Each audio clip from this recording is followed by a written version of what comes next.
नमस्ते।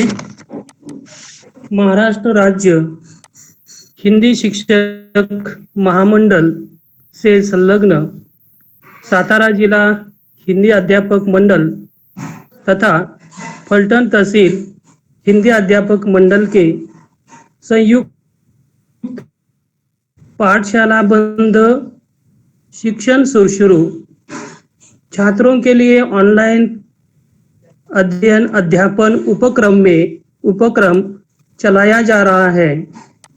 आज दिनांक 20 अक्टूबर 2020 मंगलवार के परामर्शदाता श्री शिंदे विजय रामचंद्र, प्रधानाचार्य, पांच पांडव आश्रमशाला, अलगुड़ेवाड़ी, तहसील फलटन। मैं आपको शिंदे जी के बारे में संक्षेप में बताना चाहता हूँ। सन 2000 से शिंदे जी पांच पांडव आश्रमशाला अलगुड़ेवाड़ी के प्रधानाचार्य रह चुके हैं। उनकी पाठशाला एक आश्रमशाला है। वे महाराष्ट्र के अलग अलग जिले में घूमकर ऐसे गरीब छात्रों को ढूंढ लेते हैं जिनके माँ पिताजी काम की तलाश में इधर उधर भटकते रहते हैं, जिनका रहने का कोई एक ठिकाना नहीं होता। ऐसे छात्रों के शैक्षणिक विकास करने के काम में शिंदे जी वर्षों से जुड़े हैं। उनके स्कूल का 10वीं कक्षा का परीक्षा फल हर साल 100% रहता है। सातारा जिला हिंदी अध्यापक मंडल की अनेक गतिविधि या उपक्रमों में शिंदे जी का सक्रिय सहयोग भी रहा है। स्कूल का परीक्षा फल 100% होने के कारण शिंदे जी को सम्मानित भी किया गया है। अंत में मैं शिंदे जी को शुभेच्छा देते हुए अपना मंतव्य समाप्त करता हूँ और इस उपक्रम के लिए जिनका इस उपक्रम के लिए मार्गदर्शन रहता है वे सातारा जिला हिंदी अध्यापक मंडल के अध्यक्ष ताका सूर्यवंशी जी, मंडल के उपाध्यक्ष मुजावर जी और हमारे जिले के लाडले और तंत्र शिक्षक श्री सेवाई जी, हनुमंत सूर्यवंशी जी, खामकर जी और सुषमा माने जी का मैं तहे दिल से फलटन तहसील की ओर से आभार प्रकट करता हूँ और शिंदे जी को मैं अनुमति फलटन सातारा जिला हिंदी अध्यापक मंडल की ओर से प्रार्थना करता हूँ कि आप अपनी तासिका शुरू कीजिए। नमस्ते सर जी। नमस्ते। सातारा जिला हिंदी अध्यापक मंडल और फलटन तहसील हिंदी अध्यापक मंडल की ओर से जो ये ऑनलाइन उपक्रम अध्यापन का उपक्रम शुरू है, उसके हमारे सातारा जिला हिंदी अध्यापक मंडल के अध्यक्ष हमारे प्रेरणा स्रोत और जिनके कारण ही सातारा जिले में मुझे तो लगता है कि सारे महाराष्ट्र में ऐसा उपक्रम होगा कि ताका सूर्यवंशी सर जी को मैं बहुत सारे धन्यवाद देना चाहता हूँ कि उनके कारण ही ये हमारा जो सातारा जिला हिंदी अध्यापक मंडल है वो मशहूर हुआ है। और ये अच्छा उपक्रम कि सातारा जिले का एक ही छात्र हिंदी भाषा की पढ़ाई से वंचित न रहे, इसके लिए हर एक तहसील के अध्यापकों को इकट्ठा कर उन्हें प्रेरणा देकर जो आपने जो ये कार्य शुरू किया है वो अभिनंदनीय है। ताका सूर्यवंशी सर जी को मेरा पहले प्रणाम, उसके बाद मुजावर सर जी, मुल्ला सर जी, उसी प्रकार हमारे फलटन तहसील के अध्यक्ष माननीय शिंदे सर जी, थोरात सर जी और हमारे सहयोगी कराड़ तहसील के बागड़ी सर जी हैं, और भी कोई तंत्र स्नेही शिक्षक है। उन सभी लोगों का सभी लोगों का मैं स्वागत करता हूँ। और सभी छात्र इस पाठ में जुड़े हुए हैं, पलटन तहसील के, अन्य तहसील के सभी छात्र अभिभावकों को। शिंदे जी, हाँ बोलिए। बागड़ी मुझसे बागड़ी सर का नाम रह गया था। मैं फिर एक बार बागड़ी जी, जो हमारे तंत्र स्नेही अध्यापक है सातारा जिले के, कि उनका भी मैं धन्यवाद प्रकट करता हूँ। हाँ, उनका सभी लोगों का स्वागत, जो नाम रह गए हैं उन सभी लोगों का मैं इस पाठ में स्वागत करता हूँ। और छात्रों, 10वीं कक्षा के सभी छात्रों का इस पाठ में मैं पहले स्वागत करूंगा। और छात्रों, आज हम देखने जा रहे हैं दूसरी इकाई की चौथी कविता, जो एक हास्य व्यंग्यात्मक कविता है। तो उस कविता का विश्लेषण पूरी तरह से आज हम देखने का प्रयास करेंगे। तो जो छापा जो कहानी है, ये हास्य व्यंग्यात्मक कहानी है। तो छापा का मतलब, छापा को हम क्या कहेंगे, एक प्रकार का धावा बोला, जैसे हम रेड कहते हैं, रेड, इनकम टैक्स की रेड, छापा, इस आशय की यह कविता है। जो हास्य व्यंग्य कविता है। हास्य व्यंग्य का मतलब होता है हास्य यानी आनंद निर्माण करना। हास्य का मतलब है आनंद निर्माण करना, और व्यंग्य का मतलब है जो बात हम सीधी तरह से नहीं कह सके। जो बात होती है हम सीधी तरह से नहीं कह सकते, अगर हम सीधी तरह से कहेंगे तो सामने वालों को वो बात चटपटी लग सकती है, बुरी लग सकती है। इसलिए वही बात हमें कहनी है, लेकिन सीधी तरह से न कहकर टेढ़ी मेढ़ी तरीके से हम जो उसे व्यंग्य कहते हैं। जैसे कि हास्य, मुझे लगता है हास्य के मूल में आनंद होता है, तो व्यंग्य के मूल में संवेदना होती है। किसी चीज के बारे में हमारे मन में संवेदना होती है। जो हास्य व्यंग्य जो काव्य लिखा जाता है छात्रों, वो भ्रष्टाचार, एक सामाजिक स्थिति पर लेखन करने वाले जो कवि होते हैं, यानी वास्तविक स्थिति का वर्णन करने वाले जो कवि होते हैं, वो ही कवि हास्य व्यंग्य अच्छी तरह से लिख लेते हैं। यानी हंसते हंसते किसी बात पर करारी चोट करना, किसी बात पर करारा प्रहार करना, ये लोग अच्छी तरह से कर लेते हैं, और यह हास्य व्यंग्य काव्य से कहा जाता है। यानी हमारी बात तो तोड़ मरोड़ करें, हम जैसे वक्रोक्ति अलंकार के टेढ़े मेढ़े रूप से वही बात समझाना, इसी प्रकार की यह हास्य व्यंग्यात्मक कविता है। और हमारे जो लेखक है ओम प्रकाश आदित्य जी, वो इसमें माहिर है। दिल्ली विश्वविद्यालय में प्राध्यापक का काम कर रहे ओम प्रकाश आदित्य जी जो थे, वो बहुत जाने माने हास्य शिखर के कवि माने जाते हैं। उन्होंने स्टेज पर जाकर हजार जवाबी भी थे। अच्छी तरह से जब वो अपना ये देते थे, जब अपना वो पेश करते थे कविताएं, तो सब लोग हंसकर लोटपोट हो जाते थे। ऐसे वो यही कविता आज उनकी, ऐसे ओम प्रकाश आदित्य जी की कविता हम देखने जा रहे हैं। तो उनका पहला परिचय हम देखेंगे कि ओम प्रकाश आदित्य जी का जन्म 1936 में हरियाणा में गुरुग्राम में हुआ है, और उनकी मृत्यु 2009 भोपाल मध्य प्रदेश में हुई है। ओम प्रकाश आदित्य जी हिंदी की वाचिक परंपरा में हास्य व्यंग्य के शिखर पुरुष होने के साथ साथ छंद शास्त्र तथा काव्य की संवेदना के पारखी थे। आप हिंदी कवि सम्मेलन में हास्य व्यंग्य के प्रमुख कवि माने जाते हैं। तो इनकी प्रमुख कृतियां कौन सी हैं? तो इधर भी गधे हैं, उधर भी गधे हैं, इनकी बहुत ही प्रशंसनीय और बहुत ही प्रसिद्ध कविता है। मॉडर्न शादी, गोरी बैठी छत पर, जो ये उनका काव्य संग्रह है, इसी काव्य संग्रह से ये कविता, जो छापा हम आज देखने वाले हैं, इसी काव्य संग्रह से ये कविता ली हुई है। तो यह जो छापा कविता है, इस पद्य संबंधी हम कुछ बातें अब यहाँ देखेंगे। तो यह हास्य व्यंग्य कविता है। मैंने आपको बताया कि हास्य व्यंग्य उत्पन्न करने वाली यह कविता है। आयकर विभाग के छापे के माध्यम से आम आदमी की आर्थिक स्थिति, छापा मारने वालों की कार्य प्रणाली को दर्शाया है। आयकर विभाग यानी इनकम टैक्स डिपार्टमेंट।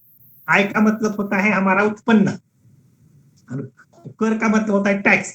जो हम एक साल में कोई उत्पन्न अर्जित करते हैं, उसकी एक सीमा तय की गई होती है। उस तय सीमा के बाद अधिक का जो उत्पन्न होगा, उस पर हमें क्या करना पड़ता है, शासन को उसके कर रूप में हमें देना पड़ता है।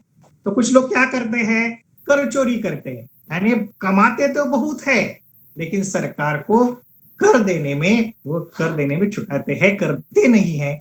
ऐसे लोगों को ढूंढकर, यानी नाजायज तरीके से जो संपत्ति इकट्ठा करते हैं, ऐसे लोगों को जब इनकम टैक्स डिपार्टमेंट को, आयकर विभाग को सूचना मिलती है तो क्या करते हैं, वो संपत्ति ढूंढने का काम करते हैं, उनके यहाँ धावा बोल देते हैं, छापा मार देते हैं और उनके यहाँ की सारी संपत्ति इकट्ठा कर वो सरकार को क्या करते हैं, सरकार के तिजोरी में वो जमा कर देते हैं। ऐसा काम आयकर डिपार्टमेंट का होता है। और जो इस कविता में क्या आता है कि आम आदमी जो होता है उसकी दयनीय अवस्था, गरीब उसकी जो गरीब की स्थिति होती है, उस स्थिति का, और छापा मारने वाले लोगों की कार्य प्रणाली किस प्रकार होती है, इस कार्य प्रणाली का वर्णन कवि ने इस कविता में किया है। तो ये छापे का वर्णन व्यंग्यात्मक हास्य उत्पन्न कर देने वाला है। बहुत ही मजेदार छात्रों ये कविता है, बहुत ही मजा आने वाला है इस कविता में। तो हम इस कविता को शुरू कर देते हैं, छापा इस कविता को। तो कवि क्या कहते हैं, मेरे घर छापा पड़ा, छोटा नहीं बहुत बड़ा। वे आए, घर में घुसे और बोले सोना कहाँ है।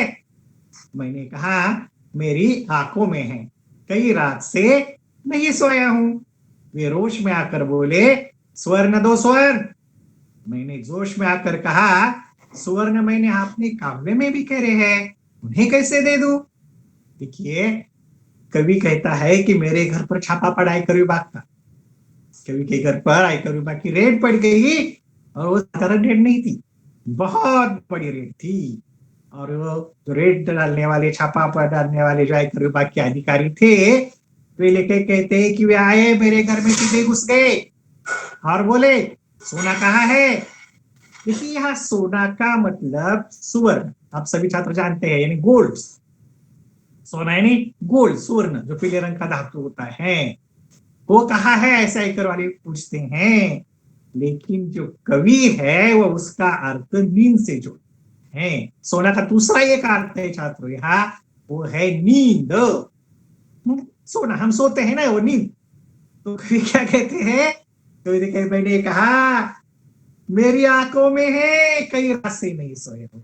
अब हम आयकर वाले पूछते हैं सोना कहाँ है, सोना, तो उसका अर्थ गोल्ड न लेकर, सोना धातु न लेकर ओम प्रकाश आदित्य क्या लेते हैं, सोना यानी नींद अर्थ लेते हैं। और वे कहते हैं अरे सोना, सोना तो मेरी आंखों में है, कई दिन से मैं सोया नहीं हूँ, वो कैसे तुम्हें दे सकता हूँ, मेरी आंखों में सोना है।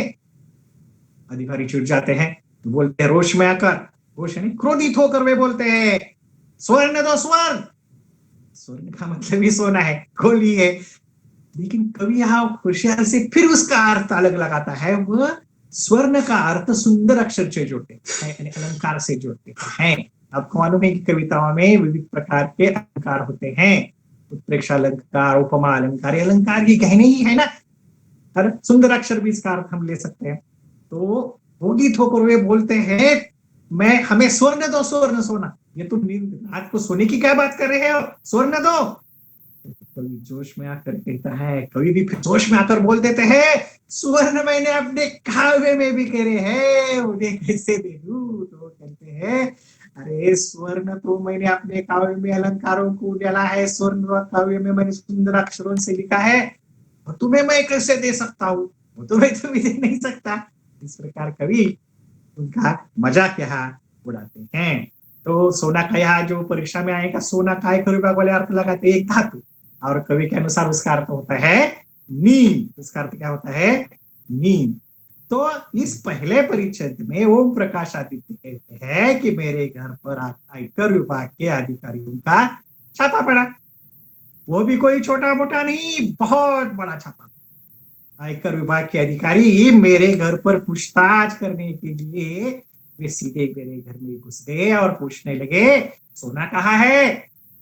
तब कवि उन्हें जवाब देते हैं सोना वो तो मेरे आंखों में है, कई रातों से सोया है। उनकी इस बात पर उन अधिकारियों को गुस्सा आता है। तो वे उसी प्रश्न को और स्पष्ट रूप से कहते हैं स्वर्ण दो स्वर्ण। कवि जोश में आकर स्वर्ण को सुवर्ण से जोड़ते हुए जवाब देते हैं कि सुवर्ण तो अपने काव्य में बिखरे है। वे सुवर्ण उन्हें कैसे सौंप देते? देखिए आगे का हम देखते हैं। वे झुंझलाकर बोले, तुम समझे नहीं, हमें तुम्हारा अनधिकृत रूप से अर्जित अर्थ चाहिए। मैं मुस्कुरा कर बोला, अर्थ मेरी नई कविताओं में है, तुम्हें मिल जाए तो ढूंढ लो। वे कड़क कर बोले, चांदी कहाँ है? मैं भड़क कर बोला, मेरे बालों में आ रही है धीरे धीरे।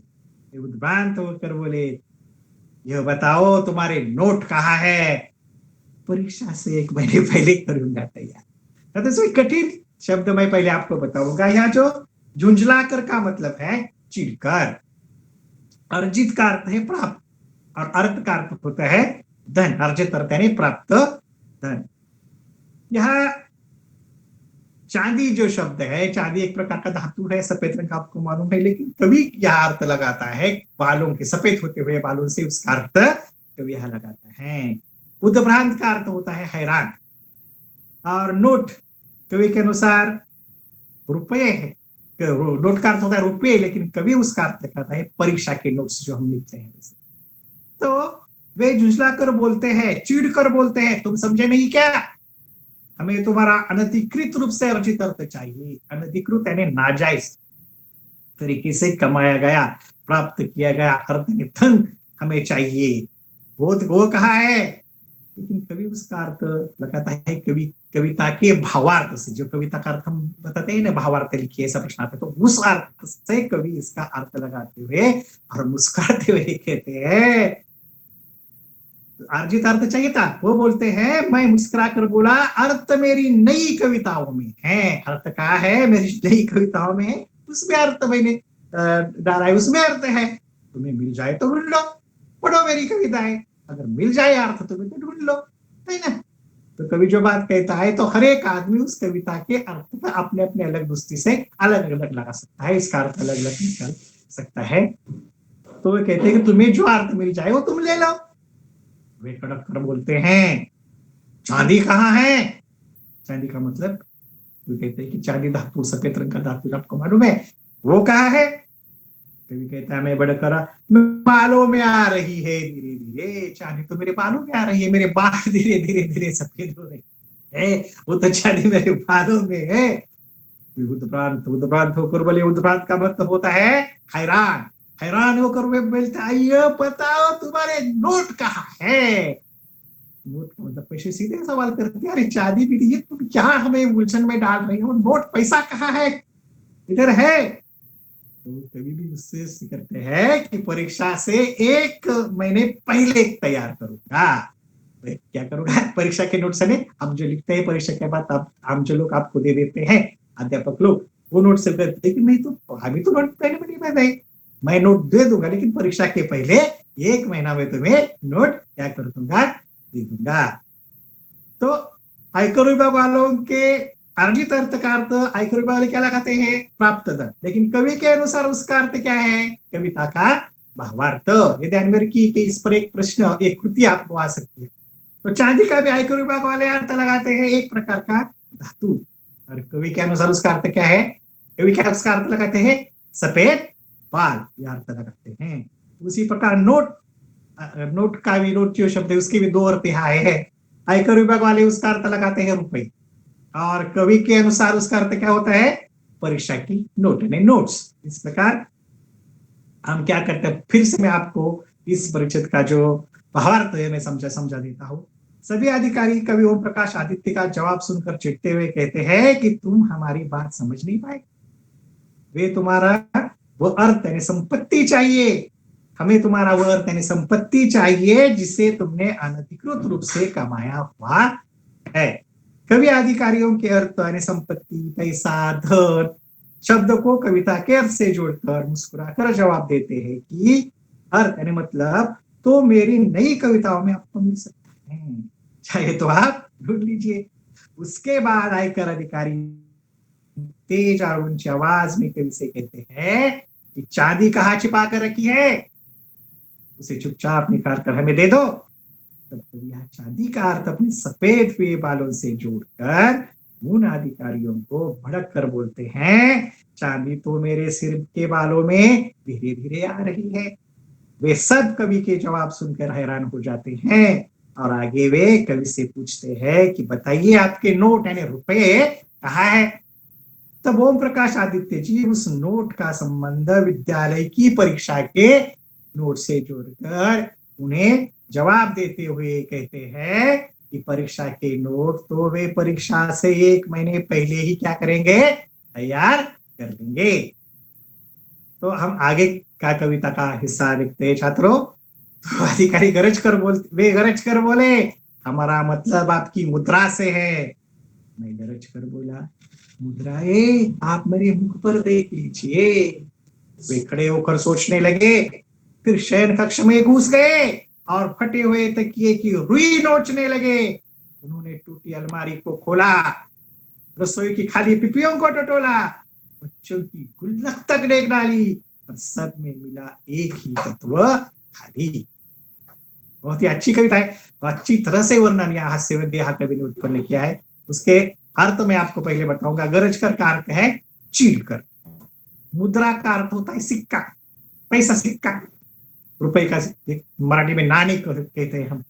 लेकिन कवि यहाँ का अर्थ लगाता है मुख, हमारे मुख पर आने वाले जो भाव है उन भावों का कवि यहाँ अर्थ लगाता है। लरज कर का अर्थ है कांपते हुए, कांप कर। मुद्राएं आप और शयन यानी बेडरूम, सोनी की जगह, सोनी की खोली। रुई रुई रुई रुई का मतलब मराठी में हम किसी रुई को क्या कहेंगे, कापूस। मराठी में कापूस बोलते हैं ना रुई को। अलमारी यानी मराठी में कपाट बोलते हैं हम। पीपिया यानी हमारे जो पिंप होते हैं, मराठी में बोले पिंप यानी पिंप, हमारे किचन में रखे हुए बड़े बड़े स्टील के बर्तन होते हैं वो पिंप। गुल्लक, गुल्लक जो बच्चे अपने पैसे जो होते हैं वो गुल्लक में डालते हैं, यानी एक मिट्टी का बर्तन होता है उसमें बच्चे पैसे डालते हैं, उसे हम गुल्लक बोलेंगे। और तत्व का अर्थ है यहाँ वास्तविक स्थिति यानी यथार्थता जो है वो। तो वे गरज कर बोले, चिढ़ कर वो बोलते हैं। कौन बोलते हैं? छापा मारने वाले अधिकारी। क्या बोलते हैं? हमारा मतलब आपकी मुद्रा से है, तुमने जो सिक्के इकट्ठा कर रखे हैं नाजायज रूप से, वो सिक्के कहाँ है तुम्हारे, वो हम तुम्हें मांग रहे हैं। चिढ़ कर बोलते हैं। तो कोई भी कांप कर जवाब देता है, लर्ज कर जवाब देता है, मुद्राएं आप मेरे मुख पर देख लीजिए। उसका मुद्रा का अर्थ क्या लगाता है? हमारे चेहरे के भाव, मुख के भाव। वो क्या कहता है? आप मेरे मुख पर देख लीजिए ना। तो ये कवि खड़े होकर कुछ सोचते लगते कि यार ये क्या है, ये क्या हमें जवाब दे रहे हैं। और वो सीधे क्या करते हैं, कवि के शयन कक्ष में, बेडरूम में पहुंच जाते हैं। छात्रों आप तो मालूम है, अब तो हिंदी पिक्चरों में हम देखते हैं क्या होता है। पिक्चर फिल्मों में जो अधिकारी आयकर वाले छापा डालते हैं तो कहाँ से पैसे निकलते हैं, गद्दियों से पैसे निकालते हैं, छत पर उनके ऊपर भी पैसे रखे हुए होते हैं, वहां से वे पैसे निकालते हैं। तो इन अधिकारियों को लगा कि इस कवि ने भी इधर उधर पैसे छुपा के रखे होंगे, हमें बहुत पैसा मिल जाएगा, सोना मिल जाएगा, चांदी मिल जाएगी, नाजायज तरीके से इकट्ठा किया हुआ बहुत बड़ा धन हमें मिलने वाला है। तो क्या करते हैं, कवि के बेडरूम में घुस जाते हैं और फटे हुए तकिए की रुई नोचने लगते हैं। देखिए कवि का तकिया है वो भी कैसा है, फटा हुआ।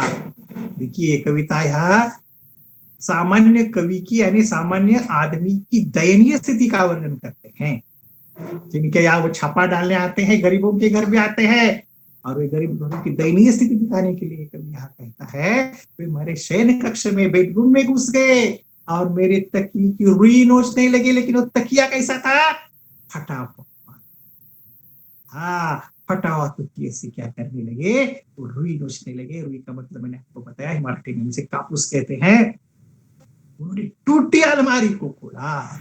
देखिए अलमारी भी कैसी है, टूटी हुई है, अच्छी अलमारी नहीं है। देखिए कि वो इनकी गरीब स्थिति दर्शाता है यहाँ कवि। तो वो क्या करता है, उसकी टूटी अलमारी को क्या करता है, खोलता है।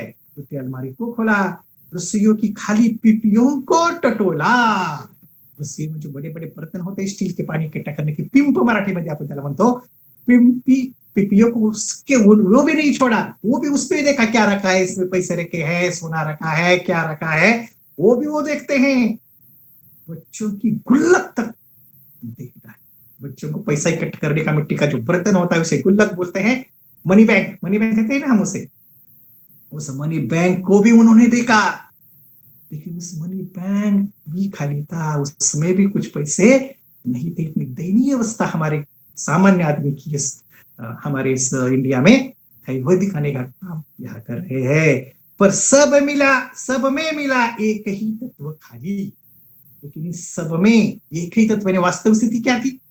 तत्व यानी वास्तव, यथार्थता, वास्तविकता क्या थी? इन सब में एक ही तत्व में लगे सब खाली थे।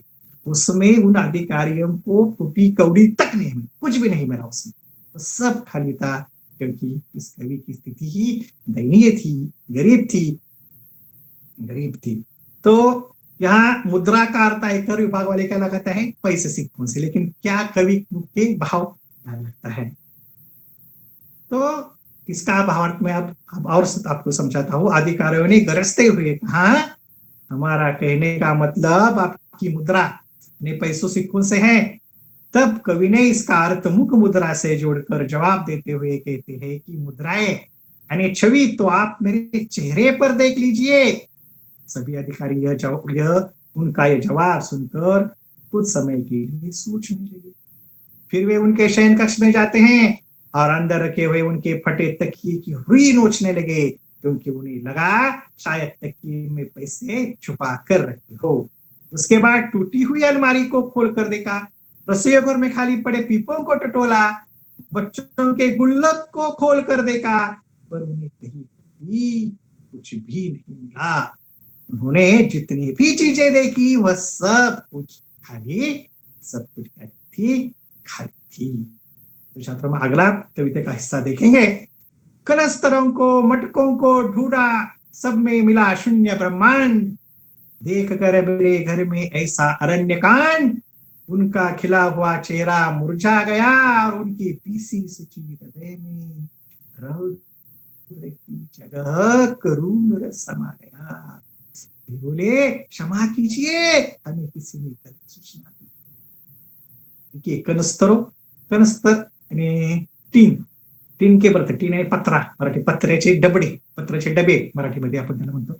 वैसे कनस्तर तो टीन के जो डिब्बे थे, मटके यानी मिट्टी के बनाए हुए जो बर्तन होते हैं पानी इकट्ठा करने के लिए हम रखते हैं, इन मटकों को भी उन्होंने ढूंढा।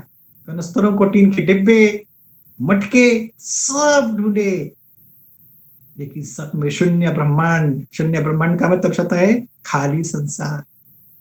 शून्य यानी खाली, ब्रह्मांड यानी संसार। लेकिन जो कवि की जो ये घर की दुनिया का जो ब्रह्मांड था, वो संसार था, सब खाली था।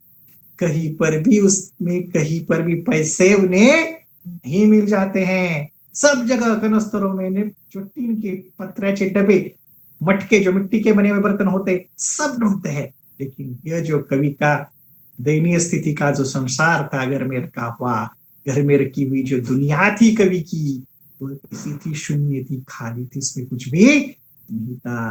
कवि कहते हैं, देख कर मेरे घर में ऐसा अरण्यकांड। अरण्य का मतलब होता है जंगल, लेकिन यहाँ अर्थ है बिखरा हुआ संसार। यहाँ अर्थ है जो कवि का है, जो बिखरा हुआ संसार था, अरण्यकांड था, वो देखकर छापा डालने वाले लोगों का चेहरा छात्रों मुरझा गया। मुझे तो लगता है बहुत बड़ा बकरा हमारे सामने आया है, हम छापा डालेंगे तो बहुत सारी बहुत माल हमें मिलने वाला है। लेकिन यहाँ तो कुछ भी नहीं मिला। जब बिखरा हुआ कवि का संसार खाली ही दिखाई दिया, तो उनके खिले हुए जो चेहरे थे, बाद में वो कहते थे, तुम्हारा सोना कहाँ है, चांदी कहाँ है, सिक्के कहाँ है, मुद्राएं कहाँ है, दिखाओ।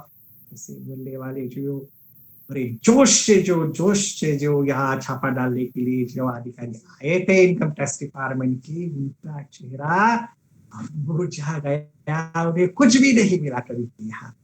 और उनकी बीसी सूची हृदय में रौद्र की जगह करुण रस समा गया। ये हिंदी साहित्य में 9 रस होते हैं छात्रों, 9 प्रकार के, करुण, रौद्र, इसी प्रकार के 9 रस होते हैं। तो ये रौद्र का अर्थ है क्रोध। रौद्र का मतलब क्या है? क्रोध, और करुण का मतलब है दया, है ना। ये रस ये अलग ही भाग है, रस समझाने के लिए बहुत समय लगेगा छात्रों। यानी रस का मतलब ये होता है कि जो हम किसी फिल्म देखते हैं, तो फिल्म देखते समय हमें मालूम होता है कि फिल्म झूठी है। फिल्म कैसी है? झूठी है। ये फिल्म में जो घटित घटनाएं होती है वो झूठ है, लेकिन उस फिल्म में अगर किसी को दुख पहुंचता है तो हमारे दिल को भी दुख लगता है। और कुछ लोग तो फिल्म देखते देखते रोने लगते हैं। आप भी रोने लगे होंगे। जो सहृदय आदमी होता है वो रोने लगता है। यानी दूसरों को दुख को अपना दुख मानने की जो ये कल्पना होती है, ये रस होता है। ये बहुत बड़ी संकल्पना है रस की। तो यहाँ हम रौद्र को क्या कहेंगे? क्रोध। तो उनके हृदय में जो क्रोध था, पहले छापा मारने वाले उनके हृदय में, जिनके पास बहुत बड़ा पैसा है, जो रौद्र यानी क्रोध था, तो क्रोध क्रोध में बदल गया।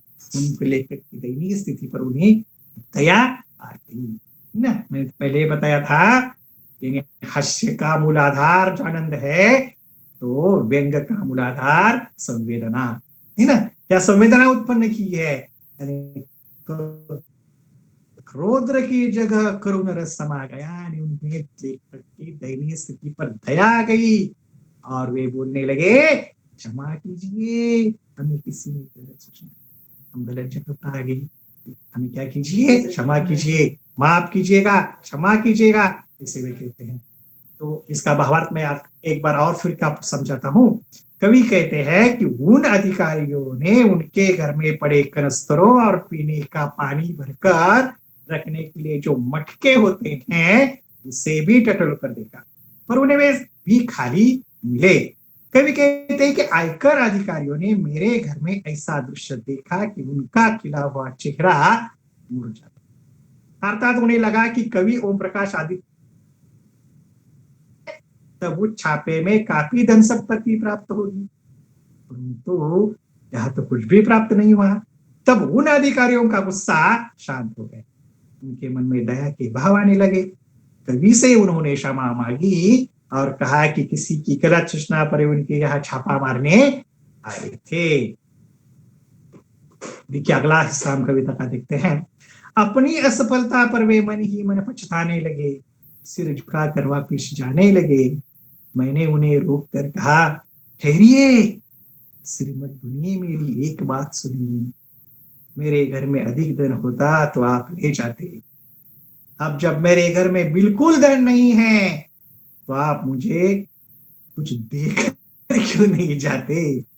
जिनके घर में सोने चांदी के पलंग और सोफे हैं, उन्हें आप निकलवा लेते हैं। बहुत अच्छी बात है, निकलवा लीजिए। और जिनके घर में बैठने का कुछ भी नहीं है, उन्हें उनके यहाँ कम से कम एक तख्त तो डलवा दीजिए।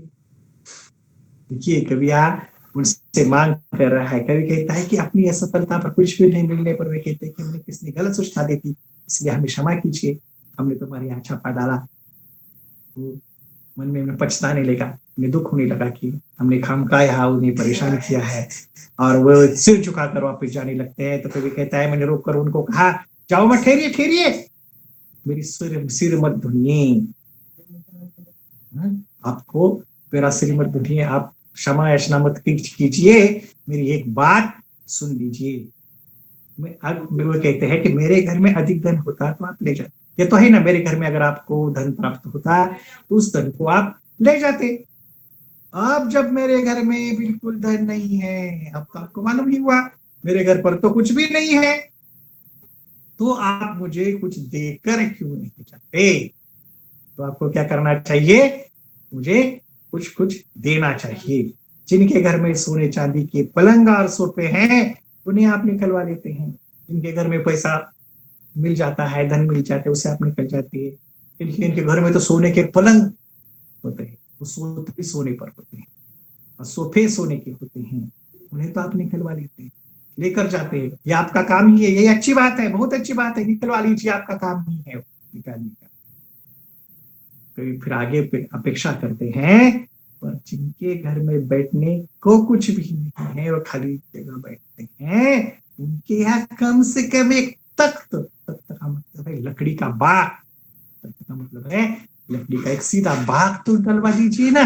आप जब अमीर लोगों के यहाँ से बहुत सारा संपत्ति इकट्ठा कर ले जाते हैं, पर गरीबों के यहाँ जब कुछ नहीं मिलता तो वो संपत्ति आप गरीबों को क्यों नहीं देते? एक करारा व्यंग इस आज की व्यवस्था पर लेकिन ने किया है। अमीर लोगों के यहाँ छापे पड़ते हैं, उनकी संपत्ति की जाती है, गरीब लोग सिर्फ अखबारों में उसकी न्यूज पढ़ते हैं, अखबारों में वो समाचार पढ़ते हैं, कैसा ऐसा हुआ, इतना धन इकट्ठा हुआ, इतना पैसा मिला, लेकिन उन्हें क्या मिलता है? गरीब आदमी को कुछ नहीं मिलता। एवं प्रकाशादित्य ने इस आज की सामाजिक सेमी सरकारी व्यवस्था पर करारा व्यंग यहाँ कसा है। गरीब लोगों को यहाँ कुछ नहीं मिलता, चाहे अब उनके पास कितना ही धन हो, उनके पास रहे या सरकार के पास रहे, गरीब लोगों का उसका क्या मतलब? गरीब लोगों को कुछ दिया है? यानी अमुक अमुक यहाँ से आपने कभी सुना है अमुक अमुक यहाँ से बहुत संपत्ति इकट्ठा किया और गरीब लोगों को बांट दी? ऐसा तो कुछ नहीं होता। तो ऐसा होना चाहिए, यह कवि का यहाँ कहना है, और यह व्यंग्य के माध्यम से भी यही आपको बताना चाहते हैं। तो अंत में आयकर विभाग के अधिकारियों को कवि के घर में कुछ भी नहीं मिला तो वे पछताए, उन्हें बुरा लगने लगा, उन सभी के सर शर्म से झुक गए। वे वापस जाने लगे तो कवि ने उन्हें रोक कर कहा, आप मेरी एक बात अच्छे से सुन लीजिए, यदि छापा मारते समय मेरे घर से अत्यधिक धन संपत्ति प्राप्त होती है तो आप उसे ले जाते। अब आप सभी ने देख लिया कि मेरे घर में कोई धन नहीं है, इस वक्त मेरी यह स्थिति देखकर आप मुझे कुछ तो धन देकर जाइए। जिन लोगों के घर में सोने चांदी के पलंग सोफे होते हैं उन्हें आप लोग निकलवा कर लेते हो, ठीक है, आप निकलवा लीजिए, आपका वो काम नहीं है। पर जिनके घर में बैठने के लिए टूटी कुर्सी भी नहीं है, उनके घर में कम से कम बैठने के लिए एक तख्त की व्यवस्था तो करवा दीजिए। ऐसी बात यहाँ कहते हैं। इस प्रकार यहाँ कवि ने क्या किया है कि इस प्रकार इस कविता में कवि ने समाज की दयनीय अवस्था और छापा मारने वालों का तरीका से व्यंग कसकर बहुत ही अच्छी तरह से यह कविता यहाँ बताने का प्रयास किया है। तो इस पर कुछ स्वाध्याय भी छात्रों, यहाँ स्वाध्याय के बारे में हम चर्चा करेंगे। यहाँ मैं जरा यहाँ पीपीटी दिखाने का प्रयास करूंगा।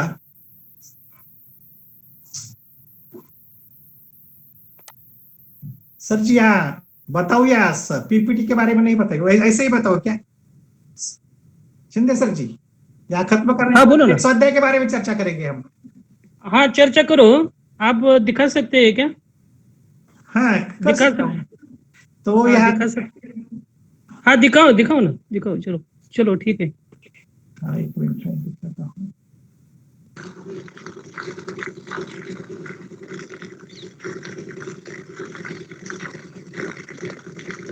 अभी स्क्रीन प्रेजेंट होगी क्या?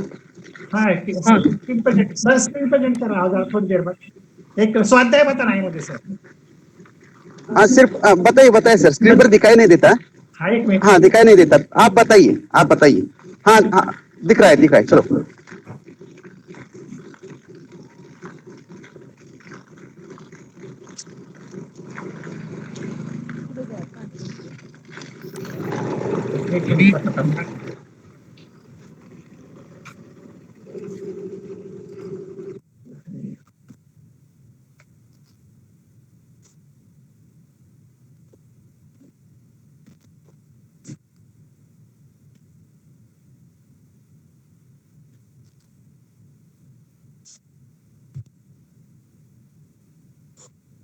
दिखाई देता है ना सर? हाँ दिखाई देता है, हाँ दिखाई देता है।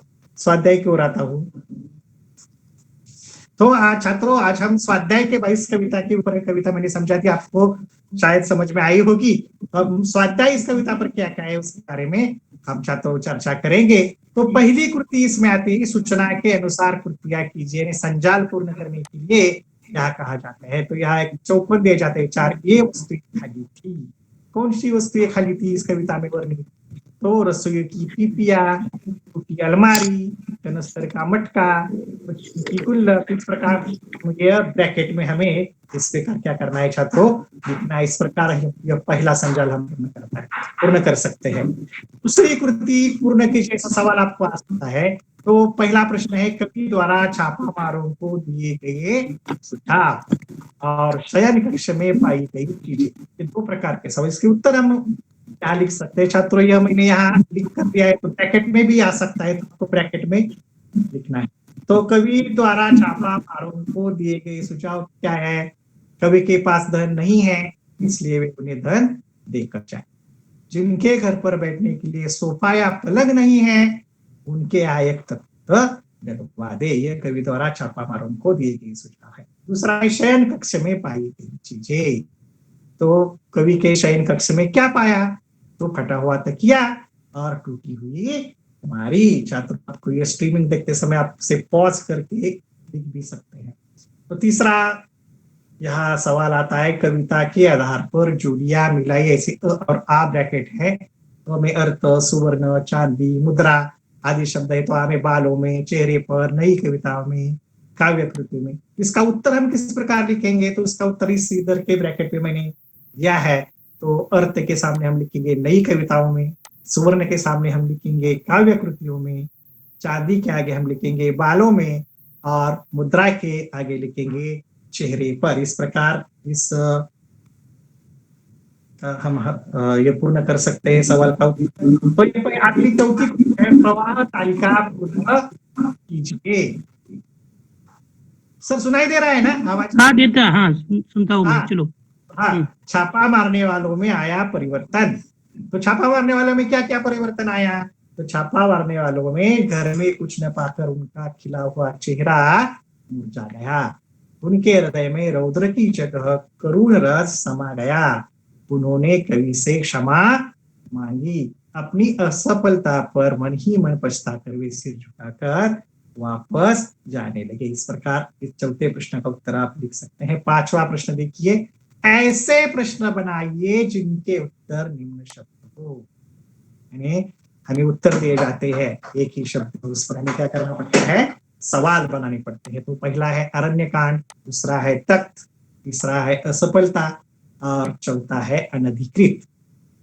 तो यह एक तख्ता मैंने बनाया है, उस पर हम उसका ऐसे सवाल प्रश्न हमें बनाने, सवाल बनाने हैं जिसका उत्तर ये शब्द हो।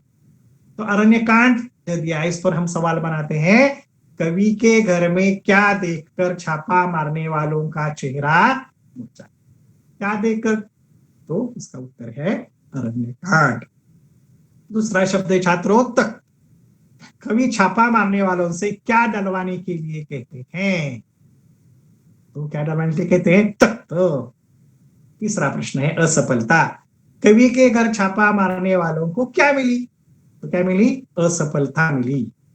अनधिकृत, छापा मारने वालों को कवि से किस प्रकार का अर्थ चाहिए, किस प्रकार का चाहिए, अनधिकृत अर्थ चाहिए। इस प्रकार हम प्रश्न बना सकते हैं। अब छठा प्रश्न है, सोना, चांदी, अर्थ, मुद्रा, इन शब्दों के विभिन्न अर्थ बताते हुए कविता के आधार पर इनके अर्थ लिखिए। तो पहला शब्द है सोना। सोना का सामान्य अर्थ आपको मालूम ही है, एक मूल्यवान धातु है जिससे आभूषण बनाए जाते हैं, पीले रंग का वो होता है। और कवि में इसका अर्थ क्या लगाया, सोना यानी नींद में सोना।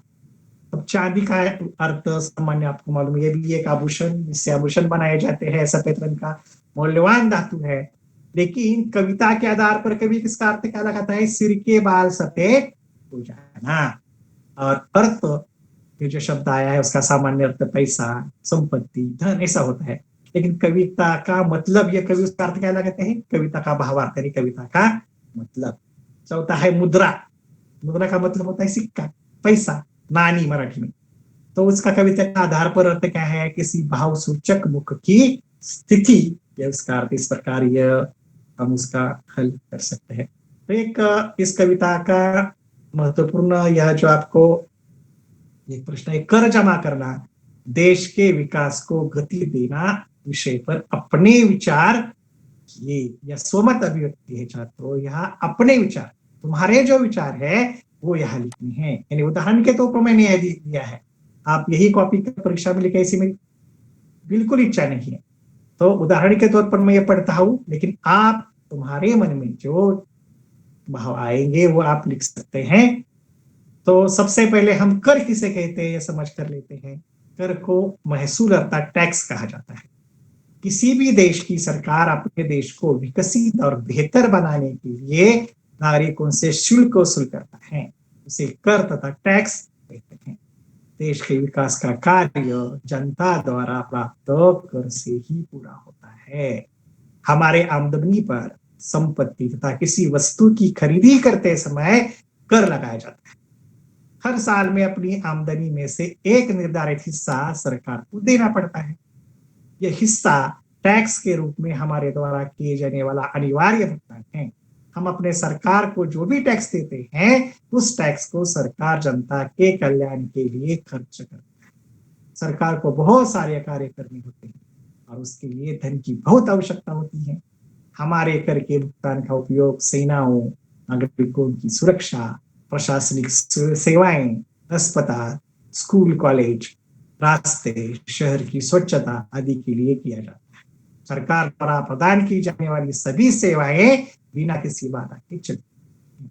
देश में ज्यादा आमदनी करने वाले सभी लोग ईमानदारी और स्वयं की इच्छा से उचित मात्रा में कर का भुगतान करते हैं, तो देश के विकास के संपूर्ण कार्य बहुत जल्द पूर्ण हो जाते हैं और सामान्य जनता को उसका पूरा पूरा लाभ मिलता है। यदि जनता कर का भुगतान नहीं करेगी तो सरकार सामान्य नागरिकों को देश के सभी कर्तव्य है सुविधाएं उपलब्ध नहीं करा पाएगी। इसका परिणाम देश के विकास पर भी पड़ेगा। इसलिए देश के सभी नागरिकों का यह कर्तव्य है कि ईमानदारी से कर का भुगतान करें। कर का भुगतान करने से हम अपनी और अपने देश की सहायता करते हैं। कर को जमा करने से ही देश का विकास को प्रगति प्राप्त होती है। यह मैंने उदाहरण के तौर पर दिया है, यह पढ़कर आप अपने मन में जो विचार आ सकते हो अपनी भाषा में आपको लिखनी है। यहाँ एक विज्ञापन तैयार करने के लिए भी आपकी किताब में कहा गया है। पुस्तक प्रदर्शनी और बिक्री के बारे में ये एक विज्ञापन है। तो यहाँ पुस्तकों के प्रकार, विशेषता, स्थल, तिथि, समय आदि दिया जाता है। इस पर हमें विज्ञापन जाहिरात बनानी होती है। यह बहुत आसान प्रश्न है, उसके पूरे के पूरे अंक मिलने की गुंजाइश छात्रों आपको रहती है। यहाँ मैंने 2 प्रकार के विज्ञापन आपके लिए बनाए हैं, आपको जो अच्छा लगेगा उस पर आप गौर करें। तो यहाँ एक विज्ञापन उदाहरण के तौर पर मैंने बनाया है। आइए आइए आइए, पुणे शहर में पहली बार विश्व पुस्तक मेला, पुस्तक प्रदर्शनी और बिक्री। पुस्तक प्रदर्शनी में आइए और विशेष छूट का लाभ उठाइए। कहानी संग्रह, कविता संग्रह, उपन्यास से डॉट करके आप लिखेंगे। बाल एवं युवा साहित्य आदि सभी प्रकार की पुस्तकें उपलब्ध, सभी प्रकार की अनुवादित पुस्तकें भी उपलब्ध, प्रतियोगिता और पुरस्कार, लेखकों को मिलने का मौका। यहाँ 2 मई 2000 से 20 मई 2000 यहाँ उसका समय लिखना है और यह समय लिखना बहुत जरूरी होता है, सुबह 8 बजे से रात 9 बजे तक। इस प्रकार यह विज्ञापन कर सकते हैं। और दूसरा प्रकार है जो भी यहाँ मैंने दिया है, किताब प्रेमियों के लिए खुशखबर। आपके शहर में यहाँ कुछ चिन्ह बनाकर आप पुस्तक प्रदर्शन ऐसा लिख देते हैं। 1 कथा संग्रह, 2 जीवनी, 3 उपन्यास, 4 यात्रा वर्णन। कालावधि है 1 से 10 जनवरी तक। स्थल है, लिखना अनिवार्य होता है छात्रों, लाइकर हॉल, स्टेशन के सामने, कौलापुर। प्रदर्शन में खरीदी गई किताबों पर 15% आपको छूट मिलेगी। ये भी एक टैगलाइन यहाँ हम डाल सकते हैं। इसी प्रकार छात्रों आपको जो यह पाठ मुझे लगता है समझ में आया होगा। तो शिंदे सर जी, तो यहाँ मैं छात्रों यह पाठ खत्म करता हूँ और आगे शिंदे सर जी आप कहेंगे।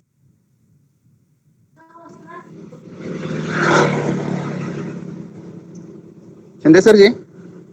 हाँ बोलिए सर। हाँ, बहुत बढ़िया पाठ हुआ है। हाँ, आती है सर। बहुत बढ़िया छापा पद्य ले लिया है सर जी ने। यहाँ कालांश में शुरुआत से लेकर अंत तक हमारे महामंडल के उपाध्यक्ष सम्माननीय मार्गदर्शक मुजावर सर जी यहाँ उपस्थित है। उनका भी स्वागत कर दीजिए और कार्यक्रम का समापन कर दीजिए। नमस्ते मुजावर सर। मैं शिंदे जी, उपशिक्षक मुदुजी हाई स्कूल फलटन, सबके प्रति आभार प्रकट करने की जिम्मेदारी मुझ पर सौंपी गई हैं। शिंदे जी ने बहुत बढ़िया ढंग से छापा कविता का प्रस्तुतिकरण किया। उनकी वाणी में मिठास थी। समाज के अनुभव विश्व को उन्होंने छुआ है, सामने रखा है। आपने सरलता से यह कविता प्रस्तुत की है। मुझे इस वक्त 10वीं कक्षा का एक पाठ वारे हमदर्द, यह पाठ घनश्याम अग्रवाल जी का है। इस पाठ की याद आ रही है। शिंदे जी के पैरों में अभी भी प्लास्टर लगा है। 8 दिन पहले मोटरसाइकिल से कहीं जा रहे थे, तब उनकी साइकिल दुर्घटनाग्रस्त हुई। डॉक्टर ने आराम करने की सलाह दी है। फिर भी आपने बहुत ही बढ़िया ढंग से यह प्रस्तुतिकरण किया और इसलिए मैं सबसे पहले शिंदे जी, फलटन तहसील की ओर से मैं आपका आभार प्रकट करता हूँ। फलटन तहसील हिंदी अध्यापक मंडल के अध्यक्ष होने के नाते मैं सातारा जिला हिंदी अध्यापक मंडल के अध्यक्ष ताका सूर्यवंशी जी की जो हमारे प्रेरणा स्रोत रहे हैं, मार्गदर्शक रहे हैं, कि अनेक बार उन्होंने हमें मार्गदर्शन किया है और यह उपक्रम चलाने के लिए भी उन्होंने हमें प्रोत्साहित किया है। ऐसे हमारे लाडले अध्यक्ष ताका सूर्यवंशी जी का मैं फिर से आभार प्रकट करता हूँ। हमारे मंडल के उपाध्यक्ष मुजावर जी के प्रति भी मैं आभार प्रकट करता हूँ कि वे भी हमें प्रोत्साहन देते हैं और हमारे काम में मदद करते हैं। हर बार उनका हमें सहयोग रहता है। मंडल के सभी अधिकारीगण का भी मैं आभार प्रकट करता हूँ और विशेष तौर पर जिले के तंत्र स्नेही शिक्षक अध्यापक शेवाड़े जी, बागड़ी जी, सूर्यवंशी जी, खामकर जी और जो अज्ञात नहीं है, जिनके नाम मुझे मालूम नहीं है, उनके भी प्रति मैं तहे दिल से फलटन तहसील की ओर से आभार प्रकट करता हूँ और यह कालांश, यह ताशिका यहाँ समाप्त होती है।